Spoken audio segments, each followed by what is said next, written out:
আজকের সংবাদ শিরোনাম। সাগরে বরফের পরিমাণ দ্রুত কমছে, কারণ কি?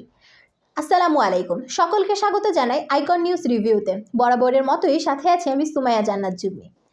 আজকের প্রতিবেদনে আমরা জানবো সাগরে বরফের পরিমাণ কিভাবে দ্রুত কমছে এবং এর পেছনে কি কারণ রয়েছে। বিশ্বজুড়ে জলবায়ু পরিবর্তন ও নানা কারণে পৃথিবীর তাপমাত্রা বাড়ছে, সেই সঙ্গে সমুদ্রের তাপমাত্রাও বৃদ্ধি পাচ্ছে, যা পৃথিবীকে আরও উষ্ণ করে তুলছে। সম্প্রতি স্যাটেলাইটের তথ্য পর্যালোচনা করে দেখা গেছে সাগরের উপরিভাগে থাকা বরফের পরিমাণ দ্রুত কমছে। এর ফলে সাগর আরও বেশি তাপ শোষণ করছে এবং এই প্রবণতা পৃথিবীর তাপমাত্রাকে আরও বাড়াচ্ছে।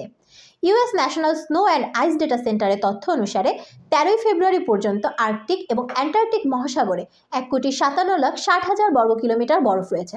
তবে গত বছরে জানুয়ারি ফেব্রুয়ারিতে এর পরিমাণ ছিল 1,59,30,000 বর্গ কিলোমিটার।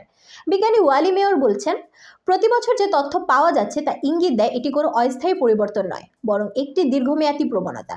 বিশ্বব্যাপী বৈশ্বিক উষ্ণায়নের প্রধান কারণ হিসেবে চিহ্নিত করা হচ্ছে, যার কারণ আর্কটিক এবং অ্যান্টার্কটিক মহাসাগরের বরফ দ্রুত হ্রাস পাচ্ছে। 2010 সালের মাঝামাঝি থেকে অ্যান্টার্কটিক মহাসাগরের বরফের পরিমাণ কমে আসছে।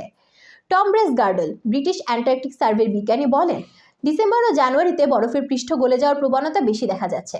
অ্যান্টার্কটিক মহাসাগরে বরফ তুলনামূলকভাবে পাতলা এবং চলমান। বিজ্ঞানীদের মতে উষ্ণ বায়ু এবং উষ্ণ জলরাশি এই বরফের নিম্নস্তর গলানোর জন্য দায়ী। এখানে বাতাসও বরফ ভেঙে ফেলছে, যা আরও দ্রুত বরফের পরিমাণ কমাচ্ছে। এটি পৃথিবী এবং পরিবেশের জন্য এক বিপজ্জনক চিত্র।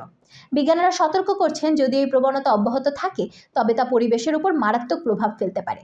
এটি ছিল সাগরে বরফের পরিমাণ কমার সম্পর্কিত একটি বিশ্লেষণ। আইকন নিউজ রিভিউর সাথে থাকার জন্য সবাইকে ধন্যবাদ। আজকের মতো এ পর্যন্তই।